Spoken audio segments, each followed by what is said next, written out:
Welcome friends. आज हम computer basics के बारे में जानेंगे इस वीडियो में। शुरुआत करते हैं। सबसे पहले आप लोग पहले से जानते होंगे कि what is a calculator. Calculator क्या है, पहले हम इसका एग्जांपल लेंगे कंप्यूटर को समझने के लिए। कैलकुलेटर क्या करता है? वो मैथमेटिकल कैलकुलेशन करता है। कैसे करता है? उसकी काम करने की फैशन कैसी होती है? सबसे पहले तो हम प्रोवाइडेड की गई हुई कीज प्रेस करते हैं, उसके बाद उसका रिजल्ट हमको उसकी छोटी सी स्ट्रिप डिस्प्ले में दिखाई देता है। और जो भी हम ऑपरेशन करते हैं वो ऑपरेशन प्री डिफाइंड होते हैं, पहले से लोड किए गए, पहले से डाले गए प्रोग्राम्स कैलकुलेटर में, वही हम यूज कर सकते हैं। फॉर एग्जाम्पल हम कैलकुलेशन में एडिशन, डिवीजन, मल्टीप्लिकेशन ऐसे प्री डिफाइंड फिक्स पहले से दिए गए ऑपरेशन ही हम कर सकते हैं, और जो भी हम एक्स्ट्रा यूज करने वाले हैं वो हम नहीं कर सकते। Same scenario is implied vastly in computer. जैसे कैलकुलेटर में काम होता है वैसे हम कंप्यूटर में भी काम कर सकते हैं। उसमें भी बिल्ट इन प्रोग्राम्स लोड किए गए होते हैं, उसको हम डायरेक्टली यूज कर सकते हैं। उसके अलावा कैलकुलेटर और कंप्यूटर के बीच में जो डिफरेंस है वो अब हम चर्चा करेंगे। कंप्यूटर में लोड किए गए प्रोग्राम्स हम यूज कर सकते हैं, उसकी स्क्रीन पे देख सकते हैं, कीबोर्ड से इनपुट डाल सकते हैं, उसकी प्रोसेसिंग होती है। नो डाउट प्रोसेसिंग में कैलकुलेटर से बहुत ज़्यादा वेरी पावरफुल प्रोग्राम्स हम यूज़ कर सकते हैं। उसके अलावा हम हमारे प्रोग्राम बनाकर उसमें लोड करके उसको यूज़ कर सकते हैं। What is computer? सबसे पहले computer is an electronic device that executes the instructions in a program by using following repetitive functions. वो सिंपली एग्जीक्यूट करता है और उसका रिजल्ट हमको स्क्रीन पर दिखाई देता है। साउंड आउटपुट होगा वो स्पीकर में, और उसका कागज पे हमको आउटपुट लेना है तो हम प्रिंट निकाल सकते हैं। उसी तरह वो सारे प्रोग्राम एक ही तरह से एग्जीक्यूट करता है। कैसे? वो सबसे पहले एक्सेप्ट करता है डेटा हमारे पास से, उसको हम देखते हैं। उस ऑपरेशन को हम बोल सकते हैं इनपुट ऑपरेशन। उसके बाद आता है प्रोसेसिंग ऑपरेशन। प्रोसेसिंग ऑपरेशन में जो भी हमने इनपुट दिया है उस इनपुट को, उस डेटा को वो प्रोसेस करता है। उसके बाद आउटपुट, इनपुट, प्रोसेस, आउटपुट। और चौथा हमने लिखा यहाँ पे स्टोरेज। स्टोरेज कहाँ पे यूज होता है? आउटपुट देने के बाद जो भी आउटपुट बचता है वो आउटपुट हमको सेव करना है तो स्टोरेज में होता है सेव। ऐसी डिवाइस है स्टोरेज डिवाइसेस, उसमें हमारा रिजल्ट हम परमानेंटली स्टोर कर सकते हैं। अगर नहीं स्टोर करना चाहते, उसका रिजल्ट ओनली स्टोर करना चाहते हो, पूरा रिजल्ट, जिस तरह का रिजल्ट स्टोर करना है उस तरह का रिजल्ट हम स्टोर कर सकते हैं। वो कस्टमाइजेशन हम प्रोग्रामिंग में, ये प्रोसेसिंग ऊपर डिपेंड होता है कि हम कैसे स्टोरेज करने वाले हैं। Computers have two main parts, computer hardware and computer software. सीधी तरह से हम बोले तो कंप्यूटर हार्डवेयर को क्या बोलते हैं? जो भी डिवाइस को हम टच कर सकते हैं कंप्यूटर के, उस सारे devices can see the parts you can see is called hardware. And software, इसको समझने के लिए हम मनुष्य के शरीर का एग्जांपल लेंगे। जो भी हमारे शरीर है, हमारे हाथ, पैर, पाँव, सर, आंखें, वो पूरा हार्डवेयर बोलते हैं। और हमारे माइंड में जो भी हम विचार करते हैं, थिंक करते हैं, थिंकिंग प्रोसेसिंग करते हैं, वो सॉफ्टवेयर में आता है। इसी तरह से कंप्यूटर में जो पूरा सॉफ्टवेयर है वो CD रोम, DVD, डिस्केट, फ्लॉपी, उसमें लोड होता है। उस प्रोग्राम को हम कॉपी करते हैं कंप्यूटर के रैम में, भी जरूरत पड़े तो हम उसको एग्जीक्यूट करते हैं। कंप्यूटर के 3 प्रकार है। पर्सनल कंप्यूटर आप सभी के घर पे हैं, और अब जब भी ये वीडियो देख रहे हैं वो अपना पर्सनल कंप्यूटर है, पर्टिकुलर एक आदमी उसको यूज़ कर सकता है। उसके बाद आता है सुपर कंप्यूटर। पावर और उसकी एक्सपेंस भी ज़्यादा होती है, यूज होता है। For example weather forecasting. Weather forecasting के लिए बहुत सारी कैलकुलेशंस करनी पड़ती है, इंजीनियरिंग डिज़ाइनिंग के लिए, टेस्टिंग के लिए, इकोनॉमिक फोरकास्टिंग, बहुत सारे mathematical calculation, geographical calculation, image processing, वो हैवीली प्रोसेस इस कंप्यूटर में की जाती है। उसके बाद आता है mini and main frame computers. सभी ज़्यादा पावरफुल और लार्ज ऑर्गेनाइजेशन, बिजनेस ऑपरेशन में यूज़ किया जाता है। उसकी प्री डिफाइंड साइज और प्री डिफाइंड मेमोरी नहीं होती। किस पर डिपेंड करता है कि आप मेन फ्रेम कंप्यूटर्स में उसके एक से ज़्यादा पार्ट को कंबाइन करके, ज्वाइन करके बनाया जाता है वो, इसलिए उसकी पावरफुल ऑपरेशन होती है। और entire business operation, business logic, पूरी कंपनी उसके ऊपर निर्भर करती है। कंपनी का पूरा डेटा, इकोनॉमिक ट्रांजेक्शन, अकाउंट्स, सभी उसमें स्टोर होता है। Next, what makes a computer powerful? हम कंप्यूटर का यूज़ क्यों कर रहे हैं, वो पावरफुल क्यों है? तो उसके 3 रीज़न है। सबसे पहले simplest, speed. Computer can do billions of actions, billions of processes पर सेकंड। उसके बाद रिलायबिलिटी में हम देख सकते हैं कि ह्यूमन अगर काम करे, बहुत ज़्यादा काम करे, तो शुरुआत के काम में तो वो अपनी एरर नहीं देगा ऑब्वियसली, लेकिन उसकी हम पर्टिकुलर लिमिटेशंस हैं। टायर्डनेस की वजह से हम ह्यूमंस एरर दे सकते हैं, लेकिन कंप्यूटर इस बात में नहीं है, उसको बस करंट ही चाहिए, इलेक्ट्रिसिटी ही चाहिए। उस पूरी की पूरी प्रोसेस और पूरा का पूरा ऑपरेशन विदाउट फेल एक्यूरेसी के साथ हमको दे सकता है। इसलिए next, storage. Large amount of data store कर सकता है। कितना अमाउंट वो डिपेंड करता है आप कैसा हार्डवेयर, कितनी साइज का हार्डवेयर, कितनी कैपेसिटी वाला हार्डवेयर, स्टोरेज हार्डवेयर यूज कर रहे हो, उसके ऊपर निर्भर है। आप स्क्रीन पर देख रहे हो कि यहाँ पे पूरी एक कंप्यूटर सिस्टम दी गई है।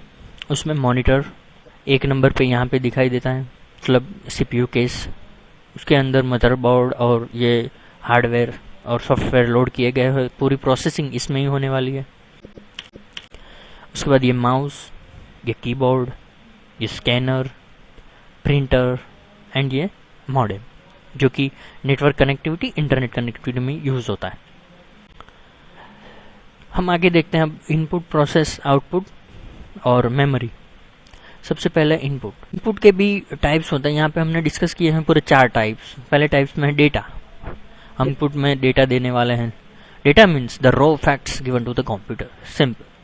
Next, programs are the set of instruction that direct computer को बोलते हैं कि भाई सबसे पहले ये कैरेक्टर ए को प्रिंट करो, बी को प्रिंट करो, सी को प्रिंट करो अपने मॉनिटर की स्क्रीन पर।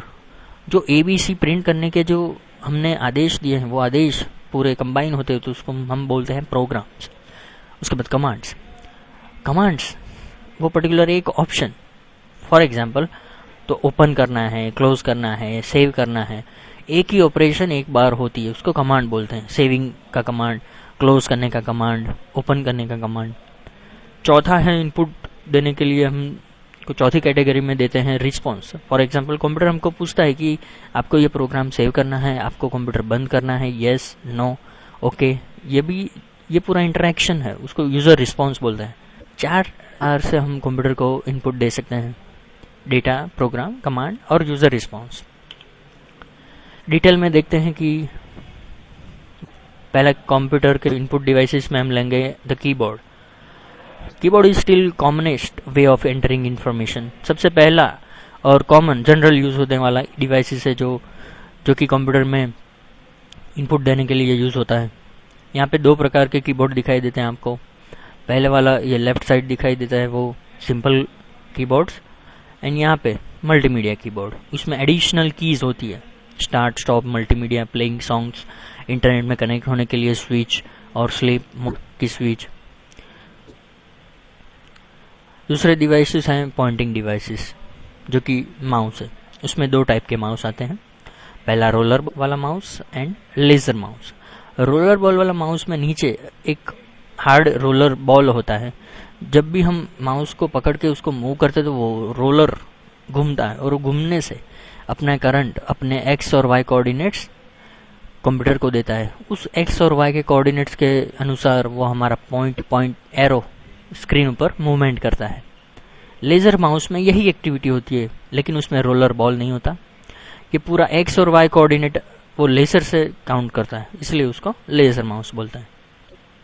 उसके आगे ट्रैकल बॉल, जो भी हमने बात की, आगे माउस में नीचे एक रोलर बॉल होता है, उसी तरह यहाँ पे ट्रैकर बॉल में ऊपर ये रोलर होता है। उसको हम यहाँ से पकड़ के राइट साइड घुमाएंगे तो वो पूरा एरो लेफ्ट से राइट घूमेगा। इस बॉल को हम टच करके गोल गोल घुमाते हैं तो ये पूरा एरो गोल गोल घूमेगा।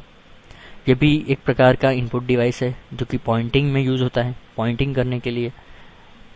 चौथा है टच पैड, ज़्यादातर लैपटॉप्स में ये यूज होता है। टच पैड में जितनी भी स्क्रीन होती है हमारे मॉनिटर की, उसको अकॉर्डिंगली यहाँ से हम क्लिक करके यहाँ से ड्रैग करेंगे तो पूरा एरो लेफ्ट से राइट ड्रैग होगा अपनी स्क्रीन पर, माउस एरो। उसके बाद है लाइट पेन्स। ये हार्डवेयर डायरेक्टली इंटरेक्ट करता है कंप्यूटर की स्क्रीन पर। जहाँ पर भी आप टच करोगे, जहाँ पर भी आप ये पेन को लेके क्लिक करोगे कंप्यूटर की स्क्रीन पर, वो एरिया सिलेक्टेड होगा, वो एरिया ड्रैग होगा, ड्रॉप होगा, कट होगा, कॉपी होगा, पेस्ट होगा। पूरा ऑपरेशन पेन से ही कर सकते हैं हम। सिमिलरली जॉयस्टिक, ज़्यादातर ये जॉयस्टिक नाम का इनपुट डिवाइस गेम प्ले करने के लिए यूज़ होता है। फायरिंग के लिए, ट्रिगर के लिए यहाँ पे एक स्विच दी गई होती है, यहाँ पे थ्रॉटल दिया गया है, यहाँ से सक्शन कैप दी गई है, स्टिक है पूरी घुमाने के लिए लेफ्ट और राइट। तो अकॉर्डिंगली जब भी फ्लाइट की गेम आप खेल रहे हो उसको पकड़ के लेफ्ट लोगे तो पूरा प्लेन लेफ्ट साइड टर्न होगा, इसको पकड़ के राइट लोगे तो पूरा प्लेन राइट होगा। कंप्यूटर में की स्क्रीन में आपको उसका आउटपुट दिखेगा। उसके बाद में इनपुट डिवाइस में हम देखेंगे स्कैनर। अपने हार्ड कॉपी रखते हैं उसके अंदर, तो उसकी पूरी स्कैनिंग करके वो डिजिटल फॉर्मेट में आपको देता है, और डिजिटल फॉर्मेट आप एडिट कर सकते हो, चेंज कर सकते हो, और उसको कहीं पे अपने वेबसाइट पे और कहीं पेन ड्राइव में और ले जा सकते हो दूसरे कंप्यूटर में। किसी को ईमेल करना है, इंडिया में बैठे बैठे यूएसए में ईमेल करना है, अपना हार्ड डॉक्यूमेंट आप सेंड नहीं कर सकते पूरे यूएसए में, वो बहुत एक्सपेंसिव है, इसलिए हम स्कैन करके उसकी ई कॉपी, डिजिटल कॉपी सेंड करते हैं। अब देखेंगे हम आउटपुट डिवाइसेस। उसमें स्क्रीन्स सबसे पहले, ऑब्वियसली सबसे पहले आपको आउटपुट इनमें ही मिलेगा। आउटपुट नाम सुनते ही हम रिलेट करते हैं कंप्यूटर की स्क्रीन को। VDT, video display terminal, CRT cathode ray tube, video visual display unit, LEDs light emission diode, and LCDs liquid crystal display screens. ये लिक्विड क्रिस्टल डिस्प्ले स्क्रीन दिखाई दे रही है आपको, और यहाँ पे है सीआरटी कैथोड रे ट्यूब, यहाँ पे होती है। वो अलग अलग मैकेनिज्म है, लेकिन है तो कंप्यूटर की स्क्रीन ही, मॉनिटर हम कहते हैं उसको। उसके बाद आता है प्रिंटर। हमारे आउटपुट की कॉपी अगर हमको हार्ड ड्राइव में लेती है, हार्ड कॉपी में लेनी है, तो हम ये डिवाइस का यूज़ करेंगे। हमारा फोटो है, डिजिटल फोटो, उसको हम कन्वर्ट करेंगे, पेपर पर ले सकेंगे उस फोटो को। ये उसका पूरा ऑपरेशन रिवर्स होता है स्कैनर से। स्कैनर क्या करता है, हार्ड कॉपी को सॉफ्ट कॉपी में कन्वर्ट करता है, और ये प्रिंटर सॉफ्ट कॉपी को अपने कागज में हार्ड कॉपी में ले सकता है। उसके बाद आउटपुट डिवाइस में हम लेंगे प्लॉटर। बहुत बड़ी स्क्रीन के लिए, बहुत बड़े पेपर में हमको प्रिंट करना है तो प्लॉटर यूज़ किया जा सकता है। स्पीकर, एज यूजुअल हमको ऑडियो का आउटपुट चाहिए, साउंड आउटपुट के कॉम्बिनेशन में। Speech synthesizer, ability not only display text but also read text to you. अगर कंप्यूटर में दिखाया गया कि हेलो हेलो बोलेगा स्पीच सिंथेसाइजर, इसलिए ब्लाइंड पर्सन है, वो ब्लाइंड पर्सन सुन के आउटपुट को जज कर सकता है और उसके अनुसार अपना इनपुट दे सकता है। स्टोरेज डिवाइसेस, इनपुट हो गया, आउटपुट हो गया, प्रोसेसिंग का डिवाइस हम बाद में लेने वाला है। उसके पहले स्टोरेज करने के लिए कौन कौन सी फैसिलिटी है। पहली, हार्ड डिस्क। हार्ड डिस्क में 3 एट्रीब्यूट्स होते हैं, स्पीड, कैपेसिटी एंड कॉस्ट। उसकी स्पीड ज़्यादा होती है तो उसका अमाउंट ज़्यादा होता है। कैपेसिटी, कितना डेटा आप स्टोर करने वाले हो, उतनी अलग अलग कैपेसिटी में आपको हार्ड डिस्क मिलती है मार्केट में, उसके अनुसार उसकी कॉस्ट डिसाइड होती है। फ्लॉपी डिस्क 1976 में IBM ने इंट्रोड्यूस की थी 5.25 इंच डिस्केट, और 81 में सोनी कंपनी ने 3.5 इंच की डिस्केट इन्वेंट की थी। उसकी स्पीड वेरी स्लो है, उसको हम डेटा रीड और राइट करना है तो उसकी कैपेसिटी बहुत कम है। नॉर्मली 1.44 मेगाबाइट्स हम स्टोर कर सकते हैं, चीपेस्ट है। और अब ये डिस्केट्स, फ्लॉपी डिस्क यूज़ नहीं होती है। CD रोम, CD का मतलब है कॉम्पैक्ट डिस्क। उसमें पर्टिकुलर 650 मेगाबाइट्स ऑफ डेटा और 700 MB of amount of data हो सकता है। हार्ड डिस्क के कंपैरिजन में उसकी स्पीड कम है, लेकिन हार्ड डिस्क को हम परमानेंटली इंस्टॉल कर देते हैं, पोर्टेबल हार्ड डिस्क मिलती है, लेकिन ज़्यादातर हार्ड डिस्क कंप्यूटर के अंदर फिट होती है, उसको हम बहुत बार निकाल के पोर्टेबल ले नहीं जा सकते। CD रोम हम बहुत कॉम्पैक्ट आती है, कॉम्पैक्ट इसलिए बोल सकते हैं कि उसकी साइज़ बहुत कम है, 4 इंच होती है, और हार्ड डिस्क के बहुत चीप होती है, और फ्लॉपी डिस्क से थोड़ी कॉस्टली होती है। सेम साइज में हमको मिलती है DVD। CD रोम से फास्ट होती है और उसकी कैपेसिटी अप टू 17 GB होती है। सोचो, CD रोम से बहुत ज़्यादा कैपेसिटी, साइज उतनी ही, सो ऑब्वियसली उसकी कैपेसिटी और उसकी कॉस्ट CD रोम कंपेयर में हाई होगी। सिंग में सबसे पहले यूज़ होता है रैंडम एक्सेस मेमोरी, रैम। जो भी ऑपरेशन हम कंप्यूटर में करते हैं उसका पहला रिफ्लेक्शन रैम में आता है। मतलब रैम बोले तो हमारी भाषा में टेम्पररी स्पेस। कुछ भी ऑपरेशन अगर ह्यूमन को, अगर आपको कोई भी काम करना है तो टेम्पररी स्पेस चाहिए।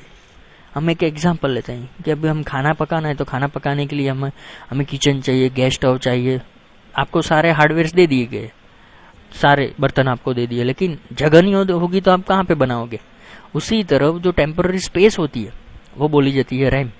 Main working memory used computer when operating system loads from disk you first switch on computer it is copied into RAM. Computer के कोई भी पहला हो और आखिरी काम हो, पूरे काम का रिफ्लेक्शन सबसे पहले रैम में आता है। और रैम के अंदर से आपको परमानेंटली डेटा स्टोर करना है तो रैम के अंदर से आप हार्ड डिस्क में स्टोर कर सकते हो। नहीं करना है तो रैम में से वो डेटा चला जाएगा, लॉस्ट होगा। सिमिलरली रोम, रीड ओनली मेमोरी। आगे हमने देखा कि रैम बायोस चिप, आगे हमने देखा कि सीडी रोम और डीवीडी रोम दोनों को हम रीड ओनली मेमोरी बोल सकते हैं। CD ROM and DVD ROM. CD ROM that means compact disc, read only memory. DVD ROM digital versatile disc, read only memory. वो मेमोरी तो है लेकिन उसका काम क्या है, हम उसमें से रीड ही कर सकते हैं। राइट एक ही बार करते हैं और रीड मल्टीपल टाइम्स करते हैं। दूसरी टाइप की डीवीडी और सीडी आ सकती है जो रीराइटेबल है, उसमें राइट कर सकते हैं और ज़्यादा टाइम्स, मल्टीपल टाइम्स हम रीड कर सकते हैं। How computer memory is measured, जो भी हम आगे हमने देखा कि हार्डवेयर में, आउटपुट डिवाइसेस में हम देखा कि स्टोरेज डिवाइसेस में हार्ड डिस्क की स्पेस जीबी में आती है और सीडी रोम की एमबी में आती है। तो सब पहला मीडियम है beat.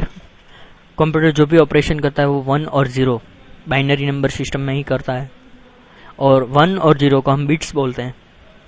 Combination of 8 bits is called byte. Same way 1024 bytes are called 1 kilobyte. 1024 kilobytes is a 1 megabyte, and 1024 megabytes are called 1 gigabyte. आगे 1024 gigabyte is called terabyte and so on. Motherboard, यहाँ पे एक picture दिया गया है motherboard का, उसमें slots हैं। बीच में आप देख सकते हैं ये स्लॉट्स, ब्लैक वाले स्लॉट्स, उसको मेमोरी स्लॉट बोलते हैं। हम हमारी मेमोरी इसमें लोड करके मेमोरी को एक्सटेंड कर सकते हैं। मेमोरी को ज़्यादा कैपेसिटी वाली मेमोरी यहाँ पे लगाएंगे तो पूरे कंप्यूटर की मेमोरी इंक्रीज हो जाएगी। यहाँ पे वाइट में दिखाई दिया गया वो चिप है, प्रोसेसर है, जो मेन पार्ट है। उसके पहले, उसके डीप में जाने के पहले हम देखेंगे द मदरबोर्ड। मदरबोर्ड क्या है, तो मदरबोर्ड के सिवाय कंप्यूटर काम नहीं कर सकता। क्यों? क्योंकि मदरबोर्ड अकेला ही ऐसा हार्डवेयर है जो सारे डिवाइसेस को टाई करता है, कलेक्ट करता है, अटैच करके रखता है। It allows every part of your computer to receive power and communicate with each other. अगर हम कीबोर्ड से हेलो लिखते हैं तो वो पूरा सीपीयू में होकर कंप्यूटर की स्क्रीन पे दिखाई देता है। तो उसका मतलब ये हुआ कि आपके कंप्यूटर की स्क्रीन और आपका कीबोर्ड दोनों एक दूसरे से कनेक्टेड है, कम्युनिकेट करते हैं, और उनको पावर भी चाहिए। वो पूरा मैकेनिज्म पावर देने का, पावर कट करने के लिए और कम्युनिकेशन करने के लिए पूरा ऑपरेशन कौन करता है? मदरबोर्ड करता है। मदरबोर्ड में लगाया जाता है माइक्रो प्रोसेसर, जो भी यहाँ पे हम देख सकते हैं ये माइक्रो प्रोसेसर है। उसके बारे में सबसे पहले micro processor Pentium Intel company ने बनाए थे। Intel versions include 386, 486, sometime called as cheap central processing unit is normally an Intel Pentium. It determines how fast your computer will run and measured is megahertz और gigahertz speed.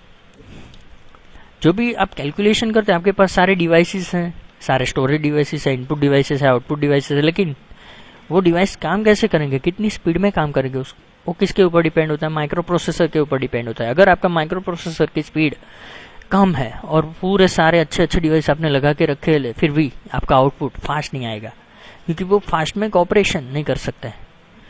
अगर आपका micro processor powerful है और devices powerful नहीं है, तो भी ऐसा आउटपुट आपको नहीं मिलेगा. इसलिए सभी डिवाइसेस को हमको एक ही तरह से बाइंड करके रखना है कि उसकी स्पीड सबको मैच करनी चाहिए. अगर माइक्रो प्रोसेसर की स्पीड ज़्यादा होगी तो आपका पूरा ऑपरेशन फास्ट होगा. सिंपलेस्ट. हम देखेंगे कंप्यूटर का केस. अब कंप्यूटर के फ्रंट व्यू ऑफ और कौन कौन सी फैसिलिटी उसमें दी गई है. लेफ्ट साइड आपकी स्क्रीन में आप देख सकते हैं कि ये सीपीयू है, उसमें पावर स्विच दी गई. यहाँ पे ये कंप्यूटर का माउस यहाँ पे है, पावर की. उस पावर की में ऐसी मैकेनिज्म होती है कि आपको कनेक्शन, पावर, इलेक्ट्रिसिटी स्टार्ट करने के बाद जब ये की प्रेस करोगे तो कंप्यूटर चालू होगा. उसके बाद ये की फिर से प्रेस करोगे तो कंप्यूटर बंद होगा. उसके नीचे वाली रीसेट स्विच है वो क्या करेगा, कंप्यूटर के बंद करके चालू करेगा अपने आप। एक ही बार प्रेस करने के बाद आपका कंप्यूटर बंद हो जाएगा, उसके बाद फिर से स्टार्ट हो जाएगा। उसकी ज़रूरत कहाँ पे है? अगर कोई ऑपरेशन में आपका कंप्यूटर हैंग हो गया कि आपके कमांड को अनुसरता नहीं है और फ्रोजन हो गया है, तो उसको उस ऑपरेशन से निकलने के लिए हम ये रीसेट की प्रेस करेंगे तो पूरा कंप्यूटर बंद हो जाएगा एक बार और उसके बाद स्टार्ट हो जाएगा। एक्टिविटी लाइट, कंप्यूटर जो भी इनपुट आउटपुट एक्टिविटी करेगा, प्रोसेसिंग करेगा, तो यहाँ पे एक लाइट दी गई होगी, वो ब्लिंकिंग होती है। अगर ये लाइट ब्लिंक होती है उसका मतलब आपका कंप्यूटर कुछ काम कर रहा है। यहाँ पे ऊपर सबसे ऊपर फ्लॉपी डिस्क, अगर आगे हमने देखा फ्लॉपी डिस्क, यहाँ पे इंसर्ट करके हमको उसमें से डेटा रीड कर सकते हैं और उसमें हम डेटा राइट कर सकते हैं। उसी तरह यहाँ पे CD रोम और DVD रोम ड्राइव, यहाँ पे की प्रेस करेंगे तो पूरा ड्राइव बाहर निकलेगा और उसमें हम CD और अपनी DVD रख के उसको रीड और राइट ऑपरेट। अब रियर व्यू, उसमें क्या होता है? रियर में ज़्यादातर पोर्ट्स और डिवाइस को अटैच करने के लिए होल्स होते हैं। फॉर एग्जाम्पल यहाँ पे दिखाई देता है ब्लैक वाला जो पावर फिल्टर है, यहाँ पे आपको पावर सप्लाई देना पड़ेगा। उसके बाद मॉनिटर पोर्ट है यहाँ पे हम मॉनिटर की स्क्रीन अटैच कर सकते हैं, यहाँ पे कीबोर्ड अटैच कर सकते हैं, यहाँ पे माउस अटैच कर सकते हैं। ये सेंट्रल प्रोसेसिंग यूनिट है पूरा, मतलब input devices and output devices हम यहाँ पे कनेक्ट कर सकते हैं। प्रिंटर यहाँ पे कनेक्ट कर सकते हैं, उसको प्रिंटर पोर्ट बोलते हैं। समटाइम उसको पैरेलल पोर्ट भी बोल सकते हैं हम। उसके बाद serial port called COM port, यहाँ पे मॉडेम हम अटैच कर सकते हैं, पूरे older version modems. USB port, universal serial bus port, यहाँ पे हम पोर्टेबल पेन ड्राइव्स और USB स्टोरेज डिवाइसेस कनेक्ट कर सकते हैं। USB माउस, USB कीबोर्ड, जो भी USB के डिवाइसेस होते हैं उसको कनेक्ट करने के लिए हमको यहाँ पे 4 पोर्ट दिए गए हैं।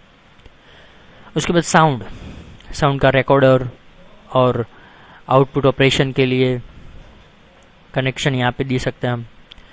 उसके बाद नीचे मॉडेम यहाँ पे दे सकते हैं, कनेक्ट कर सकते हैं। उसके बाद नेटवर्क का इथरनेट पोर्ट इसको बोलते हैं, इथरनेट केबल यहाँ पे हम लगा के दूसरे कंप्यूटर के इथरनेट केबल दूसरे कंप्यूटर में लगा के 2 कंप्यूटर की कनेक्टिविटी कर सकते हैं और डेटा कम्युनिकेट कर सकते हैं। उसके बाद ये पीला वाला है वो गेम पोर्ट है। गेम हमने पहले देखा कि आगे जॉयस्टिक है और गेम के पूरे डिवाइसेस हैं, इनपुट और आउटपुट डिवाइसेस, यहाँ पे हम कनेक्ट करके वो पूरे यूज़ कर सकते हैं। सो इतनी जानकारी के बाद हम बोल सकते हैं कि कंप्यूटर कहाँ कहाँ पे यूज़ होता है।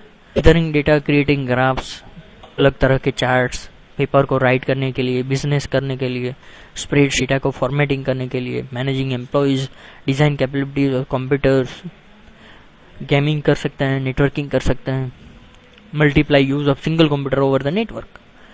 अगर एक कंप्यूटर से इतना काम हो रहा है तो सोचो एक से ज़्यादा कंप्यूटर एक दूसरे से कनेक्ट होंगे तो वो सारे कंप्यूटर एक दूसरे से बातचीत करेंगे, कम्युनिकेट करेंगे और हम सभी कंप्यूटर को एक साथ कनेक्ट करके डेटा एक दूसरे में ट्रांसफ़र कर सकते हैं। Thank you.